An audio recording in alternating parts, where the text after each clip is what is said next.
if you would follow me into my vault, we're going to look at a few different things. Now, when you look on my inventory here, if you look at these two right here, these are both the horror story. Now, I'll bring up each of them, and if you can actually tell me some of the differences between the two of them, here being the Season 11 horror story, and then the current horror story that came out in Season 22. If you can tell me what I am thinking of for the main difference, like the main odd difference, let me say, I will give you a cookie. Because looking at the difference, sure, this one is Nadir now, it has additional origin traits, it's stasis, updated perk options. But there's one thing that is specifically different, and it has kind of been something that existed in Destiny 2, but then died as the years have gone on. And that is scopes over barrels. If you look at most of the weapons nowadays, you'll see their options are all barrel options, the rare few being sidearms and occasionally a hand cannon that have a sight option. But then you look at the old horror story here, this thing had two different scopes. One that gave you more range and more zoom at the cost of more handling, but then another that had a variety of options. And if you look into my vault and actually look at a few of the other horror stories right here, this one, it's kind of hard to say, but he had a small red dot, and then you had a larger holographic red dot with slightly more range at the cost of a little bit more handling. Now, going throughout Destiny's history, there have been a few differences throughout things as you go along. Now, going into the collections here, here's a few examples. When you look at a majority of the Year 1 auto rifles, a lot of the foundry-based weaponry that was kind of a lot of the copy and paste things, like the Hake ones from New Monarchy, right here, you had a small red dot post, you had a thermal scope that could actually highlight your targets, and you also have a long-range scope. And of course, the variety being, one is short-range zoom with a little bit more handling, then you have a mid-tier that's less handling, but more zoom and more range, and then, of course, the most zoom, the most range for the least amount of handling.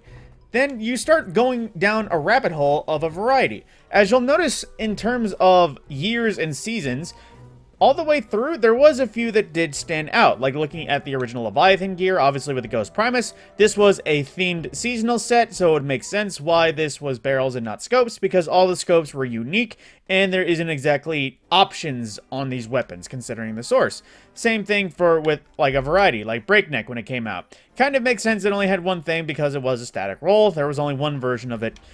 That's it. But then, going into Year 2, there was still evidence of scopes on things like Ether Doctor right here, where you could see options of same thing, short zoom, long zoom, medium zoom, all at the variety of handling and everything else like that. But then not long after the Black Armory, they started to get a little bit more tame when it came to those sort of things. So if you look at, let's see if I can find it in here. I was just looking at it. Where did it go? Ah, right here.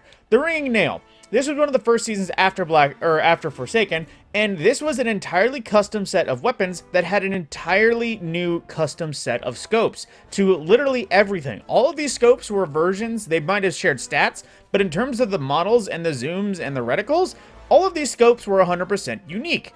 And then the next season came around, and that was the Drifter, so let's see, that was Gnawing Hunger and everything else like that. Which, even still, and compared to the old version, Gnawing Hunger only really had that one scope. Which also, again, makes sense. You had a variety of seasonal gear that were more unique. You had unique scopes on them. It kind of made sense that this one just had the one red dot scope it had. Even if there was a variety of other scopes just based on pulse rifles and scout rifles. Now, aside from that, after this point in the year, pretty much everything that came out after that was barrels and no scopes. Arc Logic from Year 3 Shadowkeep, barrels. Reckless Oracle from the same exact raid, while themed, still all barrels. Then you go into a variety of other options here when you go throughout, of things that was originally here, restored, that was restored in different ways. Now, let's see here, Hake Scout Rifles, there were several of those that existed before. There is no scopes, only barrels. And one perfect example of what I'm talking about is a few varieties in here. If you go into this one, Escape Velocity. This is the original one from Year 1. It had options on scopes, limited, but still had options. And then you go to the Escape Velocity that came out with Season 10, a revamped version. Still had scopes, but made sense because they originally had scopes. Then you look at, let's see if I can find it, the Year 1 Stochastic Variable. You look at it, scope options. But then you look at the next one, stochastic variable right here, barrel options. It's somewhere down the line, even when they had scopes that originally existed, Bungie shifted way more from adding scopes and sight lines to barrels just to modify recoil direction and range and all that. Now, I don't know how many people would actually prefer to have options on zooms, but personally, and I know this is armchair development, I have no idea how much this would actually be an effort, but in terms of at least general weaponry, I would honestly much rather prefer there be options, or at least zoom options, because 100%, you look at a few things in your inventories, let's see, like right here, blast furnace. There was one that was a short zoom, that was basically a short zoom, very easy to see, and there was also some that were no sights at all. They had no brackets, they had no visuals, they were just a holographic view. Same thing with this. It's a very far search scope, but it's also kind of got a bulky obstructed view. Personally, I don't even care if it modified stats.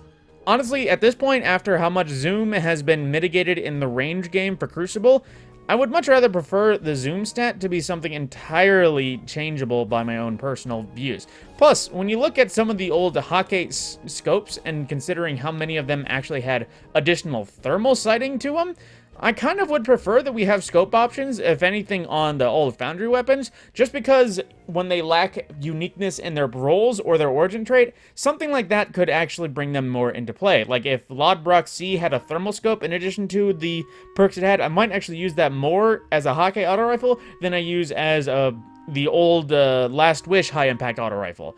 There has to be something on a bunch of these that need the leg up, and honestly, if you add zoom options to them, even if it's not all of them, if it's only like a short, medium, and long range one, I feel like a lot of old weapons would kind of surge up in terms of usefulness just because zoom is no longer as dependent as range stat. It's entirely personal preference at that point. But with that, my name is Matt Scorpion, and I will see you in the next video.